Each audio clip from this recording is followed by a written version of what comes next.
តែអ្នកធ្លាប់ឆ្ងល់ដែរឬទេហេតុអ្វីបានជាមនុស្សម្នាក់អាចចងចាំឈ្មោះមុខមាត់របស់មនុស្សឬក៏ព័ត៌មានជាច្រើនទៀតបានយ៉ាងងាយ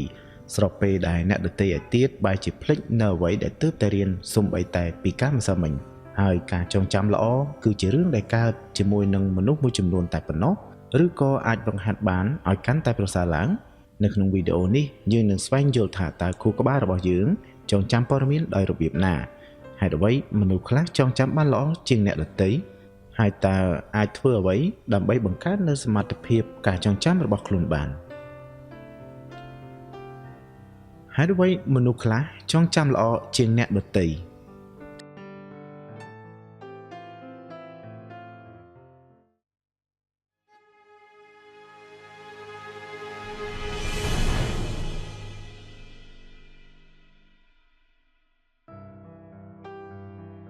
ទី1ការចងចាំមិនមែនគ្រាន់តែល្អឬអាក្រក់នោះទេ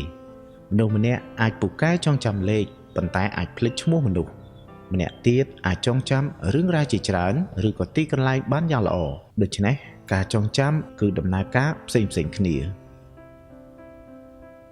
ទី2ការយកចិត្តទុកដាក់មានសារៈសំខាន់ខ្លាំង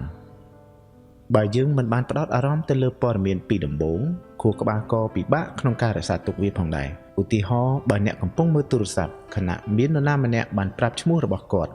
អ្នកអាចភ្លេចឈ្មោះនោះបានយ៉ាងងាយទី3ការគេងមានទំនាក់ទំនងជាមួយនឹងការចងចាំ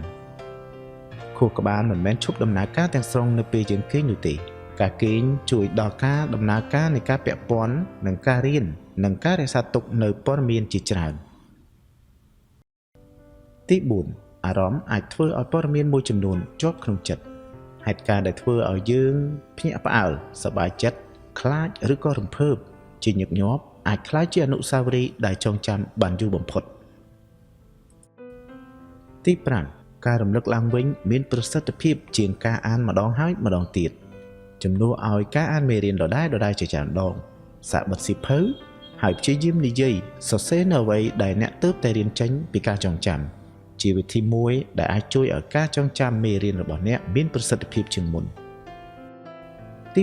6ការរៀនជាបន្តបន្ទាប់ល្អជាងការរៀនម្ដងច្រើនម៉ោងការបែងចែកការរៀនជាចន្លោះហើយត្រឡប់មករំលឹកព័ត៌មាននៅពេលក្រោយអាចជួយឲ្យព័ត៌មានក្នុងការចងចាំយូរជាងការបង្ខំឲ្យរៀនក្នុងរយៈពេលខ្លីសរុបមកបើសិនជាអ្នកគិតថាខ្ញុំជាមនុស្សដែលមានការចងចាំមិនបានល្អសូមកុំប្រញាប់សន្និដ្ឋានបែបនោះការចងចាំរបស់មនុស្សពាក់ព័ន្ធនឹងការយកចិត្តទុកដាក់ការរៀនការគេងអារម្មណ៍និងវិធីដែលអាចប្រើដើម្បីរំលឹកនូវព័ត៌មាន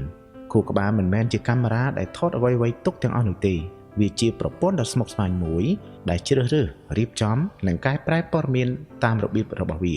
ដូច្នេះអ្វីដែលសំខាន់មិនមែនត្រឹមតែថាខ្ញុំមានការចងចាំល្អឬអត់ប៉ុន្តែគឺខ្ញុំកំពុងប្រើវិធីដើម្បីជួយខួរក្បាលរបស់ខ្ញុំឲ្យមានការចងចាំល្អបើអ្នកចូលចិត្តវីដេអូបែបនេះសូមចុច like និង subscribe ដើម្បីទទួលបាននូវវីដេអូបន្ទាប់